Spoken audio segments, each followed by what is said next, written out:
কাকে নকল করল, যুক্তরাষ্ট্র নাকি ইরান? মধ্যপ্রাচ্যের আকাশে এবার গল্প উল্টো। যুক্তরাষ্ট্র যে দেশকে নকল করার অভিযোগ তোলে সেই ইরানকেই এবার তারা কপি করেছে। হুবহু শাহিদ 136-এর মতো ড্রোন বানিয়ে মাঠে নামিয়েছে, নাম দিয়েছে লুকাস। এটি যে ইরানের শক্তিকে স্বীকার করারই এক প্রকার বার্তা, তা এখন আর কেউ অস্বীকার করছে না। ড্রোন যুদ্ধে ফ্লিপ দ্য স্ক্রিপ্ট, এবার যুক্তরাষ্ট্র নকলবাজ। সেন্টকম ঘোষণা দিল নতুন টাস্ক ফোর্স স্করপিয়ন স্ট্রাইক। এটাই হবে মধ্যপ্রাচ্যে যুক্তরাষ্ট্রের প্রথম আত্মঘাতী ড্রোন স্কোয়াড্রন। তাদের মূল অস্ত্র লুকাস ড্রোন, যা ইরানের শাহিদ 136-এর সরাসরি কপি। ইরানের ড্রোন যুদ্ধের শক্তি এতটাই ভয়ঙ্কর যে আমেরিকা পর্যন্ত তা নকল করতে বাধ্য। লুকাস একটি ড্রোন যার জন্মই হয়েছে ইরানকে কপি করে। আমেরিকার নিজস্ব প্রতিরক্ষা কর্মকর্তারা স্বীকার করেছেন, লুকাস তৈরি করা হয়েছে একটি আটক করা ইরানি শাহিদ 136-কে রিভার্স ইঞ্জিনিয়ারিং করে। রেঞ্জ বেশি, শব্দ কম এবং বহু ধরনের মিশন করতে সক্ষম। কিন্তু প্রযুক্তিগত দিক থেকে ইরানের আসল শাহিদ আজও বেশি ভয়ঙ্কর। ইরানের শক্তি বোঝার এটিই প্রমাণ। বিশ্বের সুপার পাওয়ারকেও আজ ইরানি নকশায় অস্ত্র বানাতে হচ্ছে। লুকাস আকারে শাহিদ, কাজে মার্কিন। ডেল্টা উইং নকশা, 10 ফুট দৈর্ঘ্য, বড় রেঞ্জ, সব যেন শাহিদের ছায়া। কিন্তু এতে আছে নতুন যোগাযোগ নেটওয়ার্ক, মিউজিক ম্যাশ।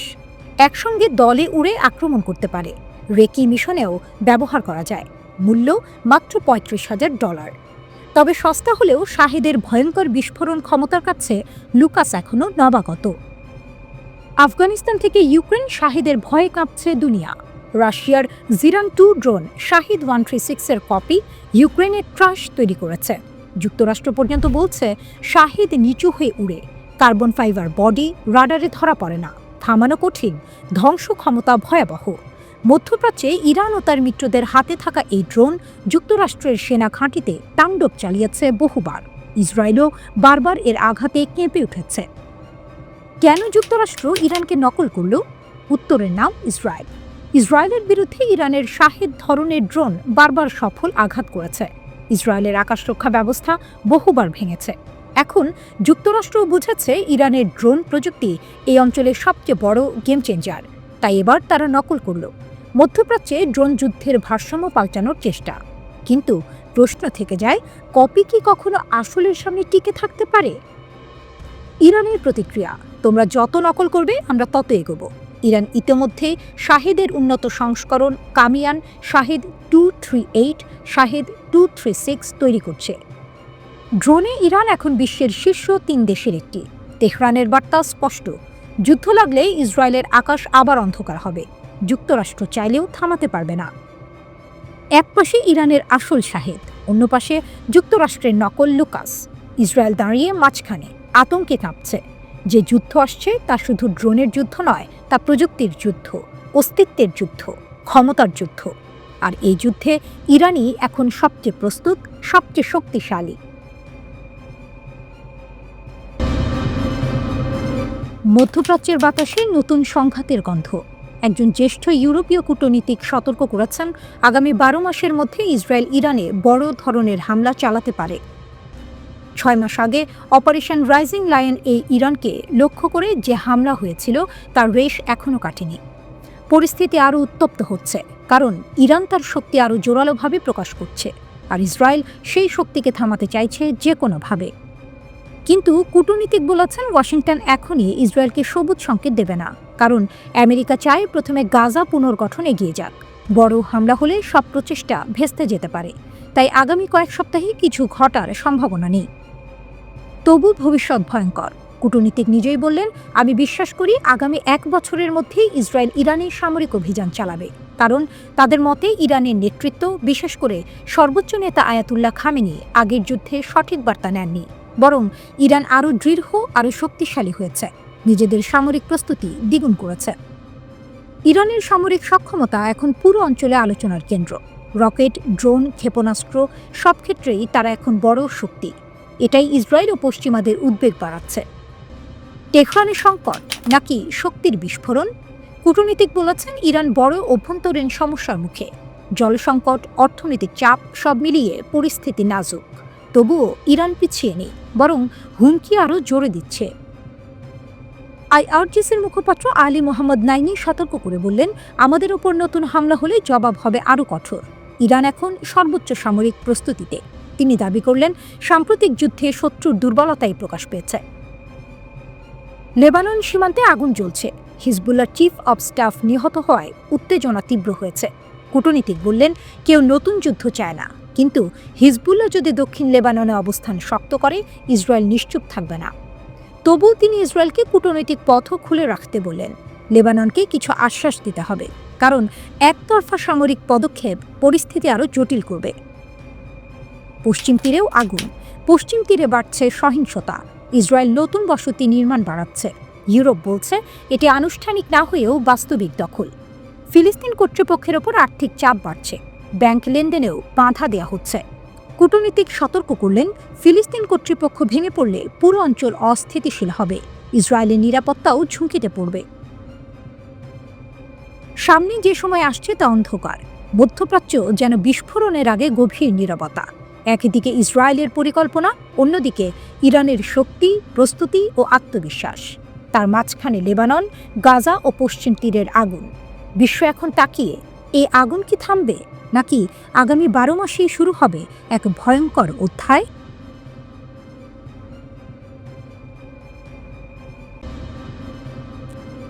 মধ্যপ্রাচ্য আবার জ্বলছে। আকাশে উঠছে আগুনের সিঁড়ি। আর ঠিক সেই মুহূর্তে আমেরিকার এক বিরল ক্ষেপণাস্ত্র চালনা।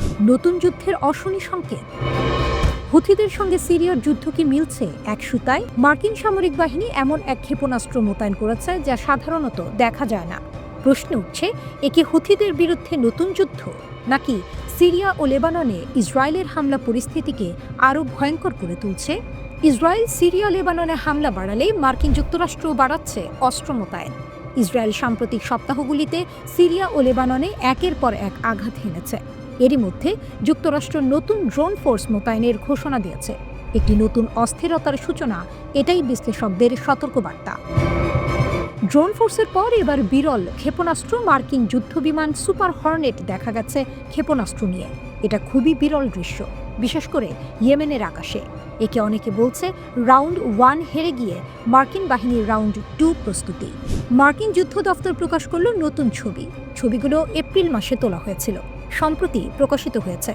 এগুলোতে দেখা যায় হুথিদের বিরুদ্ধে ব্যবহৃত অস্ত্র ভাণ্ডার। TWZ রিপোর্ট বলছে, ছবিতে দেখা গেছে সুপার হর্নেট যুদ্ধা বিমান। বিমানে লাগানো ছিল বিরল স্ল্যাম ER ক্ষেপণাস্ত্র। USS হ্যারি এস ট্রুম্যান এর ভূমিকায় বড় মোড়। এই ক্ষেপণাস্ত্রবাহী বিমানগুলো ছিল মার্কিন নৌবাহিনীর সেন্টকমের অধীনে, বিশেষত USS Harry S Truman career strike গ্রুপের অংশ। বিমানে ছিল M9X সাইডউইন্ডার ও সম্ভবত M-RAM ক্ষেপণাস্ত্র। স্ল্যাম ER ক্ষেপণাস্ত্র সাধারণত সুপার হর্নেটে ব্যবহৃত হয় না, তাই বিশ্লেষকেরা বলছেন এতে বোঝা যাচ্ছে পরিস্থিতি কতটা নাজুক। স্ল্যাম ER ক্ষেপণাস্ত্র কি? আকাশ থেকে ছোড়া ল্যান্ড অ্যাটাক সংস্করণ, রেঞ্জ প্রায় 170 মাইল, উচ্চ সাবসনিক গতি, রাডারে ধরা পড়ে কম, জটিল উপকূলীয় এলাকায় নিখুঁত আঘাত, GPS প্লাস ইনফ্রারেড ইমেজিং নির্দেশনা, স্থির বা চলন্ত উভয় লক্ষ্যে আঘাত হানে। বিশ্লেষকরা বলছেন, হুথিদের শক্তিশালী ও বৈচিত্র্যময় এয়ার ডিফেন্সের কারণে এই ক্ষেপণাস্ত্রই ছিল সবচেয়ে কার্যকর। 8 মাসের টানা অভিযানের পর জাহাজ ফিরল দেশে। USS হ্যারি এস ট্রুম্যান জুলাইয়ে যুক্তরাষ্ট্রে ফিরে যায়। এই যুদ্ধজাহাজ ছিল অপারেশন রাফ রাইডার এর অন্যতম প্রধান শক্তি। এটাই ছিল আমেরিকার 52 দিনের হুথি বিরোধী অভিযান। মধ্যপ্রাচ্য উত্তেজনা এখন টানটান। মার্কিন যুক্তরাষ্ট্র এখন আরও প্রতিপক্ষ বাড়াচ্ছে। ঘোষণা করা হয় নতুন drone task force scorpion strike. এই ফোর্সে থাকবে সস্তা কিন্তু বিধ্বংসী লোকাস্ট ড্রোন, যা শত্রুর প্রতিরক্ষা ভেদ করে ঝাঁকে ঝাঁকে আক্রমণ চালাতে পারে। লেবাননে ভয় আসছে কি বড় হামলা?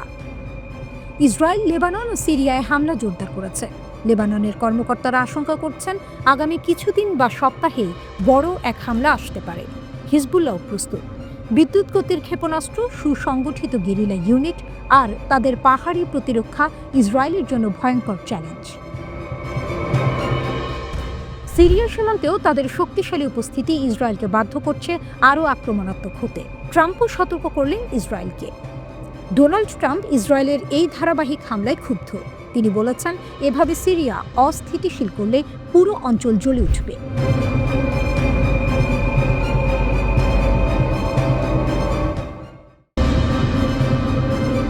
রাশিয়ার জেট, চীনের প্রতিরক্ষা ব্যবস্থা আর দেশীয় মিসাইল।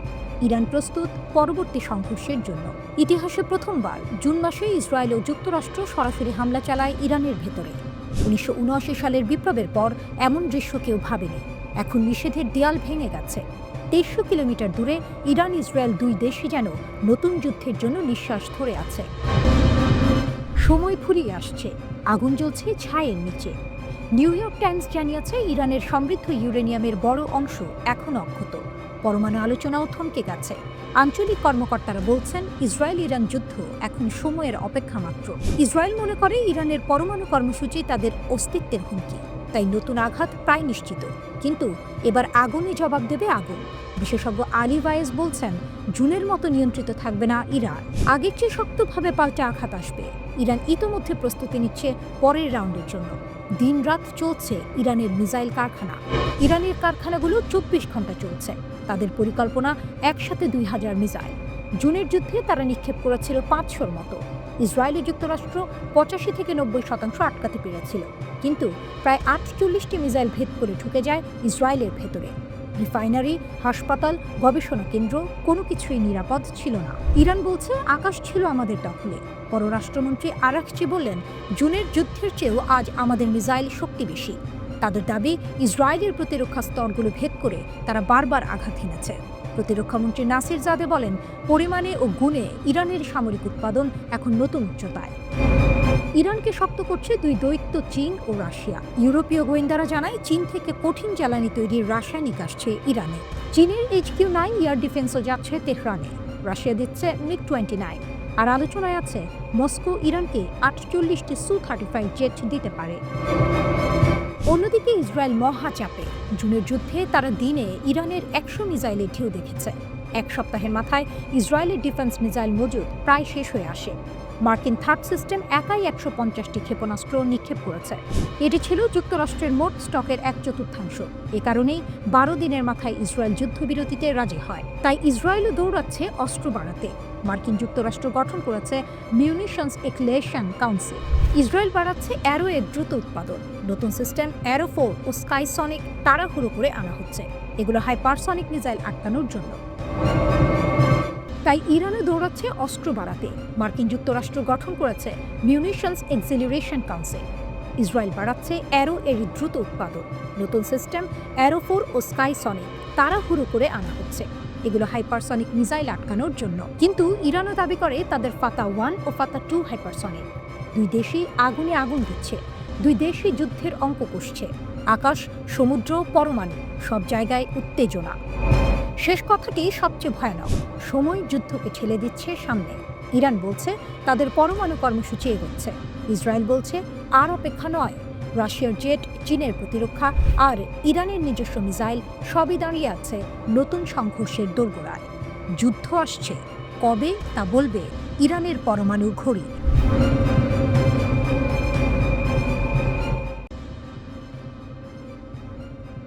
আকাশে নয়, সমুদ্রে নয়, চুপচাপ ছায়ার ভেতরে চলছে এক ভয়ঙ্কর যুদ্ধ। মোসাদ বনাম ইরান। যে যুদ্ধ দেখা যায় না, কিন্তু ঠিকই রক্ত গরম করে দেয় পৃথিবীর শক্তিধর রাষ্ট্রগুলোর।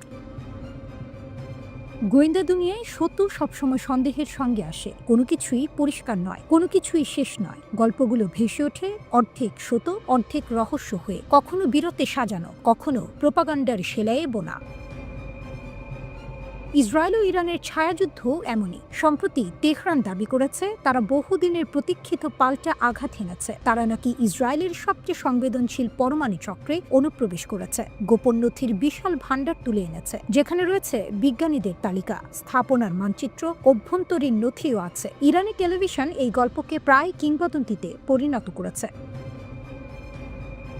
একটি ব্যাপারে সন্দেহ নেই, কেউই পুরো ঘটনা বানিয়ে বলছে না। আসল যুদ্ধ বহুদিন ধরে আকাশে নয়, চলছে গোয়েন্দা সংস্থার অন্ধকার করিডোরে, ধীরে, হিসেবে পদ্ধতিতে, কাছ থেকে। এর আধুনিক ধাপ শুরু হয় 2018 সালে। তখন ইসরায়েলি এজেন্টরা তেহরানের দক্ষিণের একটি গুদামে ঢোকে। সেখানে থেকে গোপন অস্ত্র কর্মসূচির 1 লাখের বেশি নথি চুরি করে আনে। অভিযানটি ছিল অবিশ্বাস্য। তারা সাধারণ ছদ্মবেশে ঢুকেছিল, পাহারাদারদের ফাঁকি দিয়েছিল, সিন্দুক ভর্তি কাগজপত্র নিয়ে তেহরান ছেড়ে অদৃশ্য হয়ে বেরিয়ে আসে। পরে ইসরায়েল এই নথিগুলো প্রদর্শন করে নকশা, মানচিত্র, অস্ত্রের ব্লুপ্রিন্ট। এরপর ইরানের ভেতরে একের পর এক অদ্ভুত ঘটনা ঘটে। নাতানজে বিস্ফোরণ, ক্ষেপণাস্ত্র উন্নয়ন এলাকার পাশে আগুন, শিল্প কারখানায় দুর্ঘটনা, সবই কাকতালীয়ভাবে ইরানের পরমাণু স্থাপনায় আঘাত হানে। শুরুতে তেহরান বলেছিল প্রযুক্তিগত ত্রুটি, পরে বাধ্য হয়ে বিদেশি ধ্বংসাত্মক কর্মকাণ্ডকে দায়ী করে। এভাবেই স্বীকার করে যে ইসরায়েল তাদের ভেতরে গভীর পর্যন্ত ঢুকে গেছে। হঠাৎ 2020 সালের নভেম্বর ইরানের অস্ত্রমুখী কর্মসূচির স্থপতি মোহসেন ফাকরিজাদে নিহত। তেহরানের কাছে এক অভিযান। এটি এত নিখুঁত ছিল, মনে হয়েছিল রোবোটিক কোনো পরিকল্পনা। ইরান পরে জানায় স্যাটেলাইট নিয়ন্ত্রিত স্বয়ংক্রিয় অস্ত্র দিয়ে তাকে হত্যা করা হয়েছে। বার্তাটি ছিল কঠিন, বিজ্ঞানীরা যত পাহারা পাক তবুও নিরাপদ নয়। ছায়াযুদ্ধ আরও ভয়ঙ্কর হয়। শুধু গুপ্তচর বৃত্তি নয়, শুরু হয় মিশ্র যুদ্ধ। 2025 সালের মাঝামাঝি এসে গোপন অভিযান সরাসরি শক্তি প্রয়োগের সঙ্গে মিশে যায়। রিপোর্টে বলা হয় ইসরায়েলি এজেন্টরা ড্রোনের যন্ত্রাংশ চোরাই পথে ইরানে পাঠায়, সেখানে গোপন লঞ্চপ্যাড তৈরি করে। সেই মানববিহীন বিমান দিয়ে ইরানের প্রতিরক্ষা ব্যবস্থা অচল করা হয়, যাতে পরবর্তী বড় হামলা সহজ হয়। এই ঘটনাগুলোই পরিণত হয় 12 দিনের যুদ্ধে।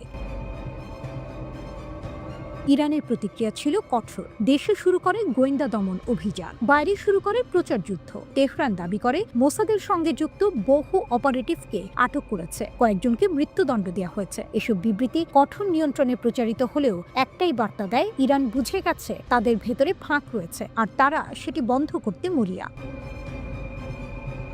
তারপর জুন, ইরান জানায় তারা এবার গোয়েন্দা যুদ্ধ উল্টো দিকে ঘুরিয়ে দিয়েছে। তাদের সদস্যরা নাকি লাখ লাখ পৃষ্ঠা ইসরায়েলি পরমাণু নথি পেয়েছে, মানচিত্র, নথি, ঠিকানা সবই। গোয়েন্দা যুদ্ধে জয় ঘোষণা করাও এক ধরনের শক্তির প্রদর্শন। ইরানের এই ঘোষণা তাই ছিল মনস্তাত্ত্বিক যুদ্ধ। হুথিদের ট্রাম্প কার্ড পুতিনের জন্য এক খেলা। ইয়েমেনের হুথি বিদ্রোহীরা আবার সবাইকে চমকে দিল। এবার তারা মুক্তি দিল এক রাশিয়ান নাবিককে। কাজটি করেছে কৌশলগতভাবে, যাতে পুতিনের মন জয় করা যায়। ইসরায়েলের চোখে এই ঘটনা স্পষ্ট বার্তা, হুথিরা এখন শক্তিশালী, চতুর এবং আন্তর্জাতিক কূটনীতির খেলায় সাবলীল। হুথিরা দেখালো ড্রোন ও ক্ষেপণাস্ত্রের ক্ষমতা। মধ্যপ্রাচ্যে যুক্তরাষ্ট্র প্রথমবারের মতো একমুখী আক্রমণ ড্রোন মোতায়েন করেছে, নাম লুকাস, যা ইরানের শাহেদ 136-এর কপি। মূল্য মাত্র $35,000। কিন্তু হুথিরা ইতিমধ্যেই 7টি আমেরিকান মাল্টি-মিলিয়ন ডলার ড্রোন ভূপাতিত করেছে। ইসরায়েল, যুক্তরাষ্ট্র সবাই দেখলেও হুথিরা আকাশেও ভয়ঙ্কর। রেড সি এখন হুথিদের এলাকা। হুথিরা নিয়ন্ত্রণ করছে লোহিত সাগরের গুরুত্বপূর্ণ জলপথ। বাণিজ্যিক জাহাজে তারা নিয়মিত হামলা চালাচ্ছে। ইসরায়েলের সরবরাহ চেইনও নিরাপদ নয়। যুক্তরাষ্ট্র আশা করেছিল 30 দিনের মধ্যে আকাশে প্রাধান্য তৈরি হবে, কিন্তু হুথিরা প্রমাণ করল ইউএস ব্যর্থ। পুতিনের সঙ্গে হুথির সম্পর্ক। হুথি বিদ্রোহীরা রাশিয়ার কাছে সদিচ্ছা দেখিয়েছে। এক রাশিয়ান নাবিককে মুক্তি দেওয়া সেই প্রমাণ। ফলে ক্রেমলিন এখন মধ্যপ্রাচ্যে নতুন প্রভাব পেল। ইসরায়েলের দৃষ্টিতে হুথিরা শুধু বিদ্রোহী নয়, শক্তিশালী রাজনৈতিক খেলোয়াড়।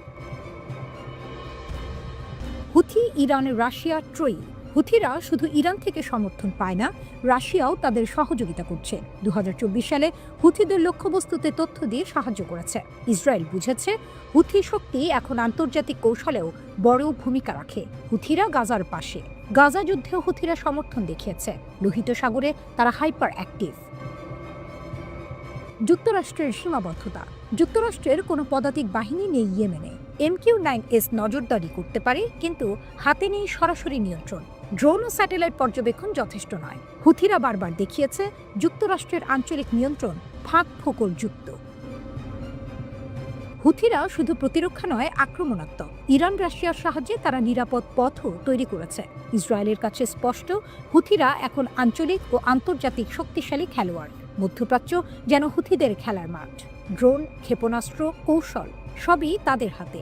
রাশিয়া ও ইরান তাদের সহায়ক। ইসরায়েল ও যুক্তরাষ্ট্র কেবল পর্যবেক্ষক। হুথিরা দেখিয়েছে ছোট হলেও শক্তি, কৌশল এবং ধৈর্য মিশিয়ে বড় শত্রুকে চ্যালেঞ্জ দেওয়া যায়। মধ্যপ্রাচ্যের জলপথ ও আকাশে হুথি শক্তি এখন অবিস্মরণীয়। 2024 সালের অগস্টে মার্কিন গোয়েন্দা সংস্থার বরাতে বিভিন্ন আন্তর্জাতিক গণমাধ্যম জানায়, হুথিদের গোপনে আধুনিক অস্ত্রের চালান কিংবা কিভাবে ফ্রন্ট লাইনে টিকে থাকবে ওই নকশা দিয়ে সহায়তা করে যাচ্ছে ইরানের মিত্র রাশিয়া। রুশ সামরিক বাহিনী ইয়েমেনের অভ্যন্তরে হুথিদের নানা পরামর্শ দিচ্ছে বলে তথ্য রয়েছে দাবি করে ওয়াশিংটন। এমনকি রাশিয়ার গোয়েন্দা কর্মকর্তাদের ইয়েমেনে মোতায়েন করা হয়েছে বলেও দাবি করা হয়। গোপনে রাশিয়ার এমন তৎপরতার দাবির মধ্যেই হুথিদের কাছে অস্ত্রের চালান প্রত্যাহার করে রাশিয়া। মার্কিন গণমাধ্যম CNN জানায়, রাশিয়া 2024 সালে হুথি বিদ্রোহীদের কাছে ক্ষেপণাস্ত্র এবং অন্যান্য সামরিক সরঞ্জাম সরবরাহ করার প্রস্তুতি নিলেও ওয়াশিংটন রিয়াদের তড়িঘড়ি কূটনৈতিক প্রচেষ্টায় তা প্রত্যাহার করে নেয় মস্কো। রাশিয়া নড়েচড়ে বসেছে, ইরান উঠছে নতুন শক্তির ডানায়। আকাশে তৈরি হচ্ছে এমন এক ঝড় যা ইসরায়েলের নিদ্রা কেড়ে নিতে পারে। রাশিয়া ঘোষণা দিয়েছে, ইরানকে দিচ্ছে মারাত্মক যুদ্ধ বিমান। 1, 2, 3 নয়, ডজনের পর ডজন। এটাই হতে যাচ্ছে ইরানের সবচেয়ে বড় আকাশ শক্তির আপগ্রেড। মধ্যপ্রাচ্যের আকাশে নতুন খেলোয়াড়, তার নাম ইরান। মস্কো ও তেহরান এখন নতুন যুগে প্রবেশ করছে, আকাশ শক্তির যুগ। ইরান বহুদিন ধরে আধুনিক জেট খুঁজছিল, অবশেষে রাশিয়া Su-35 উৎপাদন বাড়িয়ে দিল। লিক হওয়া নথিতে দেখা গেছে ইরানের জন্য গোপনে তৈরি হচ্ছে ভয়ঙ্কর সব জেট। রাশিয়ার কারখানায় রাত দিন গর্জন করছে ইঞ্জিন। লক্ষ্য ইরানের আকাশ শক্তি। মিলিটারি ওয়াচ ম্যাগাজিন জানায়, 16টি Su-35 ইতিমধ্যেই উৎপাদনে। এটা শুধু চুক্তি নয়, এটা মধ্যপ্রাচ্যের শক্তির ভারসাম্য পাল্টে দেওয়ার ঘোষণা। রুশ কর্মকর্তারা নিজেরাই সাব সিস্টেম পরীক্ষা করেছেন। এটাই প্রমাণ করে এই প্রকল্প সর্বোচ্চ অগ্রাধিকারের। তেহরানের আকাশে আবার নতুন যুগের সূর্য উঠছে। খবরে বলা হয়েছে, ইরানের জেটগুলোর কাজ চলছে 2024 সালের শুরু থেকেই। রাশিয়ার ফারিস্টে থাকা কমসা প্ল্যান্ট এই Su-35 তৈরির প্রধান কেন্দ্র। একসময় যেখানে বছরে 14টা জেট তৈরি হতো, এখন সেটি আরও বাড়ানো হচ্ছে। কারণ ইরান চায় গতি, চায় ক্ষমতা, চায় আধিপত্য। ইরান শুধু কিনছে না, তারা আকাশে প্রভাব বিস্তারের প্রস্তুতি নিচ্ছে। লিক হওয়া রুশ সরকারি নথি বলছে, মোট 48টি Su-35 নিচ্ছে ইরান। ইথিওপিয়া থেকেও অর্ডার এসেছে, আইজেরিয়ায়ও ডেলিভারি চলছে। এগুলোর কিছু নাকি তৈরি হয়েছিল মিশরের জন্য, কিন্তু এখন সেগুলো যাবে ইরানের হাতে। কেন এত বড় সিদ্ধান্ত? কারণ আকাশযুদ্ধে পিছিয়ে থাকতে চায় না ইরান। গত জুনের আকাশযুদ্ধে ইরানের পুরনো ভিয়েতনাম যুগের জেট প্রায় অকেজ হয়ে পড়ে। বিশেষজ্ঞরা বলেন, এটাই তেহরানকে বড় কেনাকাটার দিকে ঠেলে দিয়েছে। ইসরায়েল আর যুক্তরাষ্ট্রের বিরুদ্ধে মাত্র 12 দিনের যুদ্ধে ইরান বুঝেছে, পরবর্তী সংঘর্ষে বাঁচতে হলে আকাশে আধিপত্য গড়তেই হবে। ইরান এখন উঠছে। ইসরায়েল জানে এই ওঠা থামানো কঠিন হবে। ইরান শক্তি বাড়াচ্ছে, গতি বাড়াচ্ছে, আকাশ যুদ্ধের জন্য প্রস্তুত হচ্ছে। রাশিয়ার Su-35 হাতে পেলে ইরানের আকাশ আর দুর্বল থাকবে না। ইসরায়েলের জন্য আকাশ হবে আরও বিপদসংকুল। মধ্যপ্রাচ্যের শক্তির মানচিত্র বদলে যাচ্ছে, আর এর কেন্দ্রে দাঁড়িয়ে আছে রাশিয়া ও ইরানের নতুন আকাশজোট। একটা ঝড় তৈরি হচ্ছে, যার গর্জন শোনা যাচ্ছে মস্কো থেকে তেহরান। এই ঝড় কোনো সীমান্ত মানে না, এই ঝড়ের নাম ইরানের নতুন আকাশ শক্তি। ইসরায়েল জানে এই শক্তি আকাশের রং বদলে দিতে পারে।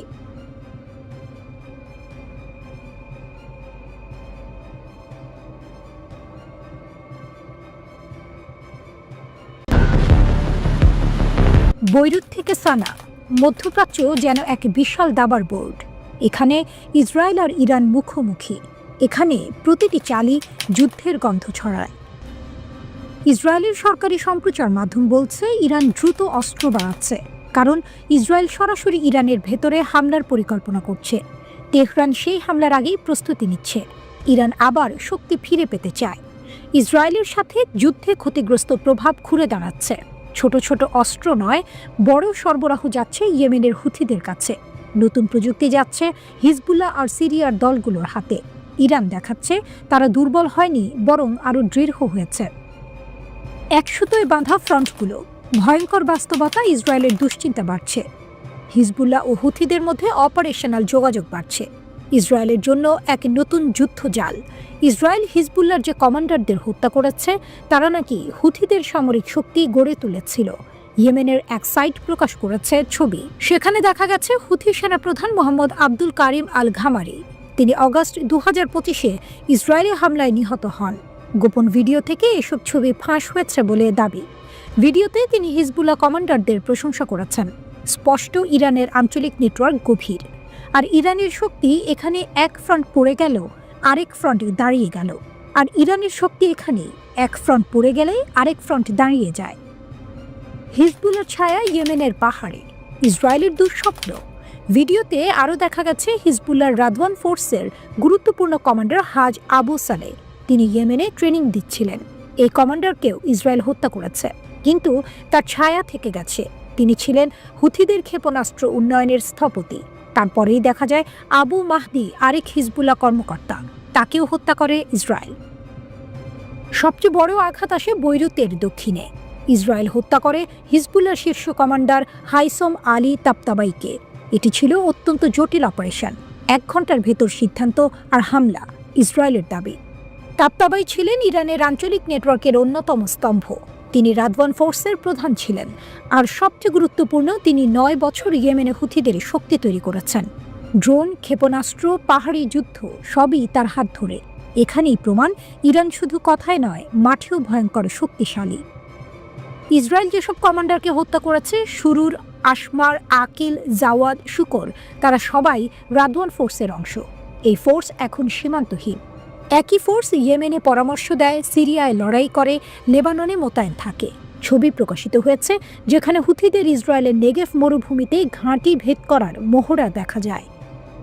প্রশ্ন উঠছে, তারা কি সত্যিই ইসরায়েলের স্থল অনুপ্রবেশ চিন্তা করছে?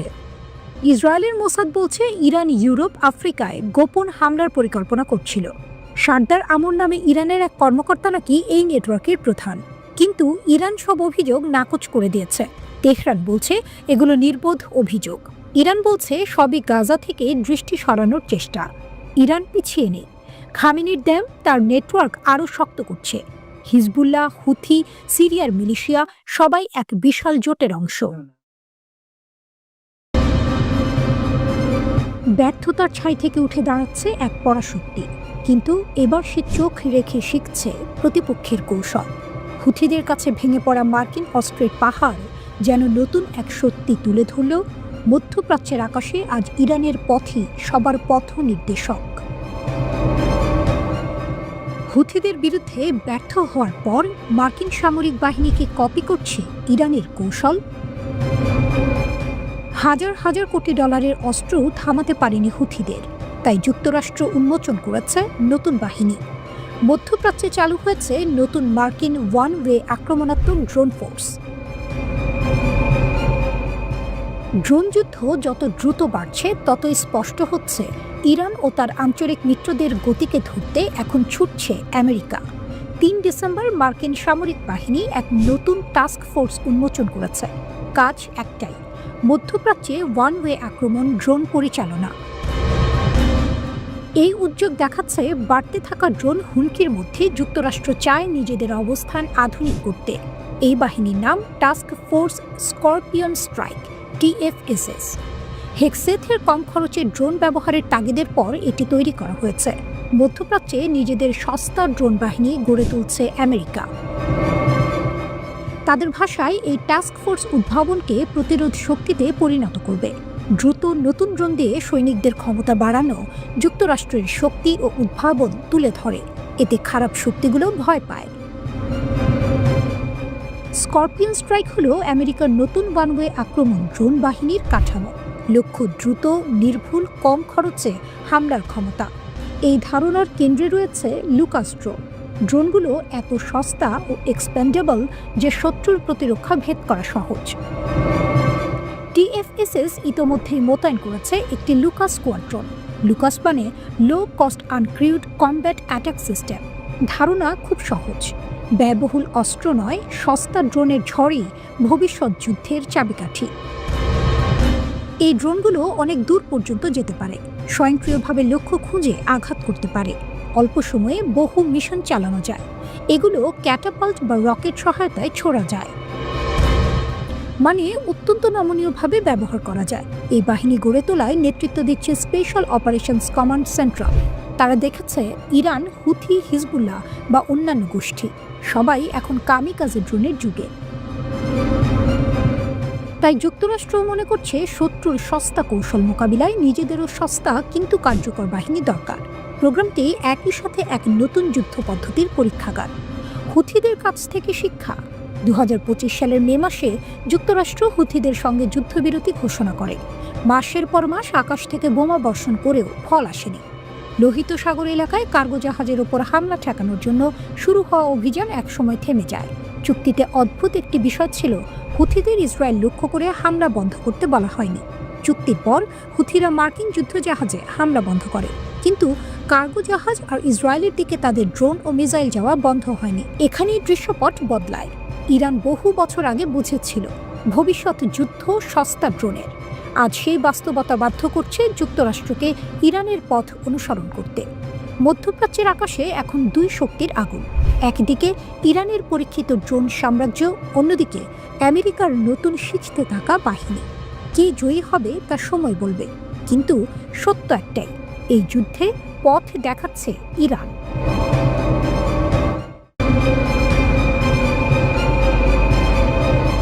গাজা যুদ্ধের পর ট্রাম্পের নতুন বিস্ফোরণ, নেতানিয়াহুর জন্য আরেক চমক।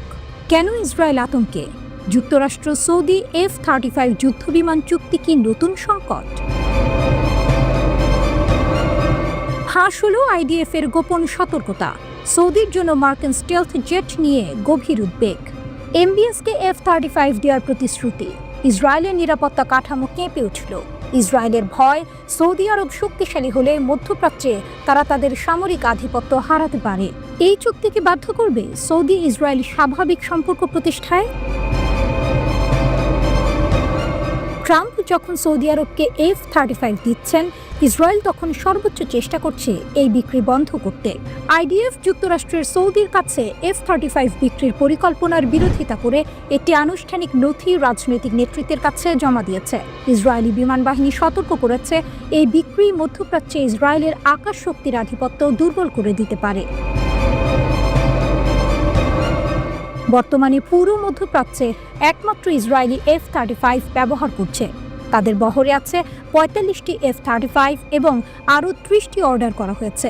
17 নভেম্বর ডোনাল্ড ট্রাম্প নিশ্চিত করেছেন যুক্তরাষ্ট্র সৌদি আরবকে F-35 বিক্রি করতে চায়। ডোনাল্ড ট্রাম্প বলেন, হ্যাঁ, আমি এটা করার পরিকল্পনা করেছি। তারা কিনতে চায়, তারা দারুণ মিত্র, তারা আমাদের খুব পছন্দ করে। ইরানের ব্যাপারে আমরা যা করেছি, আমরা তাদের পরমাণু সক্ষমতা প্রায় ধ্বংস করেছি। হ্যাঁ, আমরা F-35 বিক্রি করব।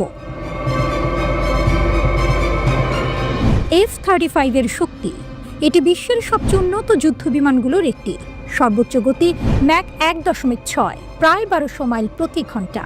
একটি F-35 এর দাম কমপক্ষে $101.5 মিলিয়ন। ইসরায়েলের রেড লাইন, গণমাধ্যম জানায় ইসরায়েল চাইছে এই বিক্রির শর্ত হিসেবে সৌদি ইসরায়েল পূর্ণ স্বাভাবিকীকরণ অন্তর্ভুক্ত থাকুক। একজন ইসরায়েলি কর্মকর্তা বলেন, সৌদি আরবকে F-35 দেওয়ার আগে তাদের সঙ্গে পূর্ণ স্বাভাবিক সম্পর্ক জরুরি। আরেকটি শর্ত হলো সৌদি আরব কোথায় কোথায় F-35 মোতায়েন করতে পারবে তা সীমিত করা। আরেক কর্মকর্তা বলেন, সৌদি আরব থেকে ইসরায়েলে F-35 পৌঁছাতে মাত্র কয়েক মিনিট লাগে। ইসরায়েলের শর্তগুলো, সৌদির কাছে F-35 সরবরাহ করতে হলে ইসরায়েলের সঙ্গে পূর্ণ স্বাভাবিকীকরণ প্রয়োজন।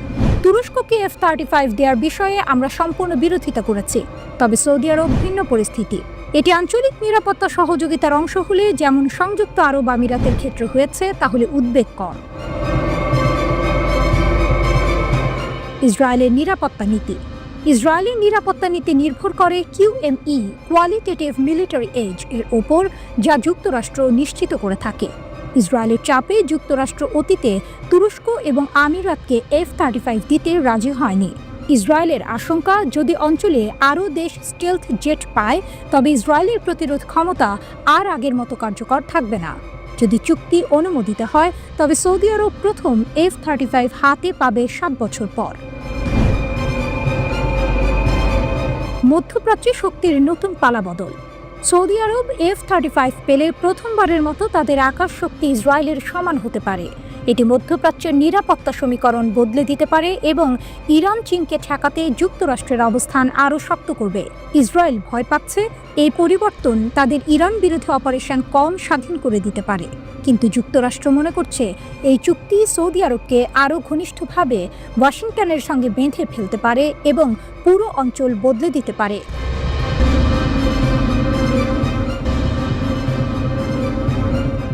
পারস্য উপসাগরে ইসরায়েল সংশ্লিষ্ট জাহাজ জব্দ। বিপুল জ্বালানি পাচার রোধে ইরানের শক্ত পদক্ষেপ। ইসলামী বিপ্লবী গার্ড কর্পস IRGC পারস্য উপসাগরে ইসওয়াতিনি পতাকাবাহী একটি জাহাজ থেকে 3,50,000 লিটার চোরাচালান করা জ্বালানি তেল আটক করেছে। IRGC এর নৌ ইউনিট বুশেহারের কাছে জাহাজটিকে আটক করে। কমান্ডার হেইদার হোনারিয়ান মোজাররাত জানিয়েছেন, জাহাজটি চোরাচালানের জ্বালানি বহন করছিল। তিনি আরও জানান, জাহাজটি নিয়মিত নজরদারির সময়ে পারস্য উপসাগরীয় অঞ্চলে আটক করা হয়। আদালতের নির্দেশের পর জাহাজটিকে বুশেহরের উপকূলে নিয়ে আসা হয়। কমান্ডার মোজাররাত প্রেস টিভিকে জানিয়েছেন, জাহাজটির 13 জন ক্রু সদস্য ভারতের নাবিক। তদন্ত চলাকালীন জাহাজ এবং এর ক্রুদের সুরক্ষার আওতায় রাখা হয়েছে। IRGC বলেছে, তাদের কঠোর নজরদারির ফলে ইউনিটগুলি জাহাজটিকে শনাক্ত করতে এবং থামাতে সক্ষম হয়েছে। বাহিনী আঞ্চলিক জলসীমায় চোরাচালানকারীদের বিরুদ্ধে তাদের দৃঢ় অবস্থানের কথা পুনর্ব্যক্ত করেছে। তবে ইসওয়াতিনি সরকার স্পষ্ট করেছে, তাদের পতাকায় কোনো জাহাজে নিবন্ধিত নেই এবং IRGC এর দাবিকে প্রত্যাখ্যান করেছে।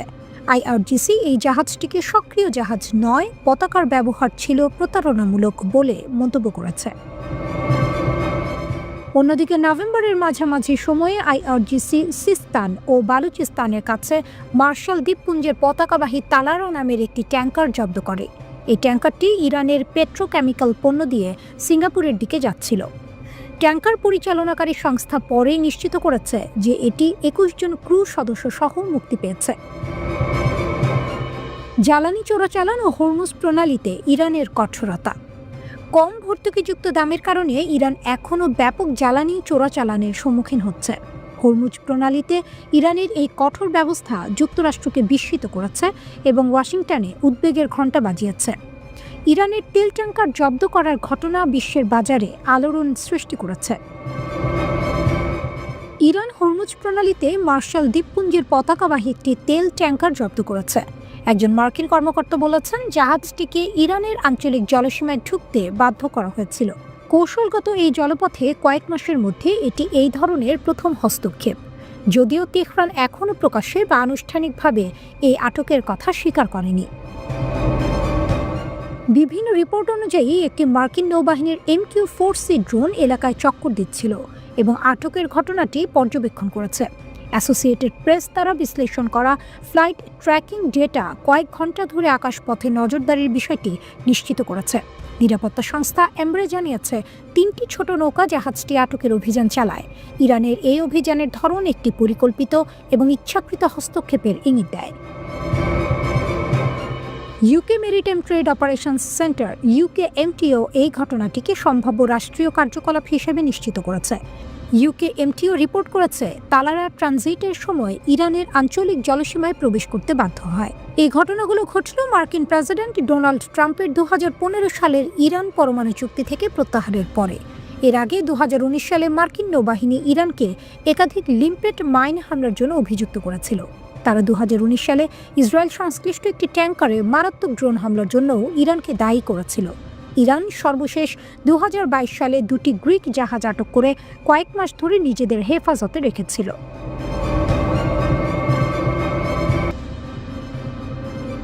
পশ্চিমা নিষেধাজ্ঞাগুলি ইরানের ড্রোন বিপ্লবকে থামাতে ব্যর্থ হয়েছে। ইরান দেখিয়ে দিয়েছে যে চাপ যতই আসুক, তাদের অগ্রগতি থামানো যায় না।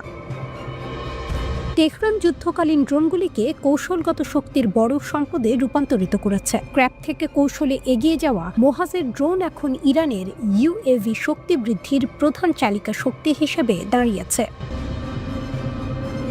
ইরান ইরাক যুদ্ধের কঠিন বছরগুলিতে জন্ম নেওয়া মোহাজের ড্রোন পরিবার ইরানের প্রতিরক্ষা ব্যবস্থায় বড় পরিবর্তন এনেছিল, যা একসময় একটি সাধারণ হালকা নজরদারি প্ল্যাটফর্ম হিসেবে শুরু হয়েছিল, সেটি পরে একটি বিশাল ক্রমবর্ধমান ইউএভি প্রোগ্রামে রূপ নেয়। প্রাথমিক নকশাটি মূলত যুদ্ধের ফ্রন্টলাইন পর্যবেক্ষণ এবং গুরুত্বপূর্ণ তথ্য সংগ্রহে ব্যবহার করা হতো, কিন্তু 4 দশক ধরে এই সিস্টেমটি উন্নত সামরিক ইউএভিগুলোর বড় একটি সংগ্রহে পরিণত হয়েছে, যা ইরানের প্রযুক্তিগত শক্তির পরিচয় দেয়। মোহাজের ড্রোনগুলি এখন নজরদারি, লক্ষ্যবস্তু শনাক্তকরণ, যুদ্ধ মিশন এবং শত্রুকে প্রতিরোধ করার কাজে ইরানকে সহায়তা করে। প্রথম মোহাজেরের একটি সহজ কাজ ছিল শত্রুর অবস্থান খুঁজে বের করা এবং তৎক্ষণাৎ রিপোর্ট পাঠানো, কিন্তু এটি এত কার্যকর ছিল যে ইরান আরও গবেষণায় উৎসাহিত হয় এবং প্রযুক্তিগত অগ্রগতি জোরদার করে। উন্নত ইঞ্জিন, শক্তিশালী এয়ারফ্রেম এবং নতুন প্যালট ব্যবহারের ফলে এর কার্যকারিতা আরও বেড়ে যায়। সিরিজটি সময়ের সাথে বিস্তৃত হয়ে এখন বহু ধরনের রূপে উপস্থিত। বিভিন্ন স্থল ও সমুদ্রে নানা ধরনের মিশনে ব্যবহার করা হয়। এই কাজগুলোর মধ্যে রয়েছে আর্টিলারি নির্দেশনা, উপকূলীয় নজরদারি এবং সরাসরি যুদ্ধের ভূমিকা। ইরানের সামরিক শক্তিকে আরও দৃঢ় করেছে। পরবর্তী মডেলগুলোতে যোগ করা হয়েছে উচ্চ রেজলিউশনের ক্যামেরা, তাপীয় ইমেজিং এবং উন্নত যোগাযোগ ব্যবস্থা। জিপিএস সহায়তাপ্রাপ্ত নেভিগেশন এবং দীর্ঘক্ষণ আকাশে থাকার ক্ষমতা মিশনগুলোকে আরও শক্তিশালী করেছে। মোহাজের 6 এবং মোহাজের 10 মডেলগুলোতে যুক্ত হয়েছে হামলা পরিচালনার ক্ষমতা এবং নির্ভুলভাবে লক্ষ্যবস্তু আঘাত করার সুবিধা। ইরানের আক্রমণ ক্ষমতার নতুন মাত্রা। এই পুরো প্রোগ্রামটি দেখেছে নিষেধাজ্ঞা থাকলেও ইরান নিজের শক্তির উপর নির্ভর করে কিভাবে স্বয়ংসম্পূর্ণ সামরিক ব্যবস্থা গড়ে তুলেছে। মোহাজেরের মূল মিশন হল গোয়েন্দা তথ্য সংগ্রহ, নজরদারি। এটি দূরবর্তী অঞ্চলগুলোকে সুরক্ষিত রাখতে, সীমান্ত নজরদারি করতে এবং সন্ত্রাসীদের বিরুদ্ধে অভিযান পরিচালনায় গুরুত্বপূর্ণ ভূমিকা রাখে। ড্রোনগুলির দীর্ঘ উড়ান এবং সরাসরি লাইভ ভিডিও পাঠানোর ক্ষমতা স্থলবাহিনীকে বড় সুবিধা দেয়। এসব ড্রোন শুধু ইরানের ভেতরে নিরাপত্তা নিশ্চিত করতেই নয়, বরং সংবেদনশীল আঞ্চলিক অপারেশনগুলোতেও ব্যবহৃত হয়েছে, যেখানে ইরান তার উপস্থিতি ও সামরিক দক্ষতা শক্তভাবে দেখাতে পেরেছে। কম খরচ, সহজ রক্ষণাবেক্ষণ এবং উন্নত দক্ষতার কারণে মোহাজের সিরিজ কৌশলগত পরিস্থিতিতে অত্যন্ত বহুমুখী একটি অস্ত্র। এই কর্মসূচি প্রমাণ করে যে অর্থনৈতিক সীমাবদ্ধতা থাকলেও ইরান উদ্ভাবন এবং শক্তি নির্মাণের জাতীয় প্রচেষ্টা থামিয়ে রাখেনি। মোহাজের 1 থেকে মোহাজের 10 এই বিবর্তন ইরানের বৃহত্তর কৌশলগত অগ্রগতির গল্প বলে। আজ এই ড্রোনগুলো ইরানের প্রতিরক্ষা এবং আঞ্চলিক অবস্থানের একটি কেন্দ্রীয় উপাদান, যা প্রমাণ করে ইরানের শক্তিকে নিষেধাজ্ঞা দিয়ে থামানো যায় না।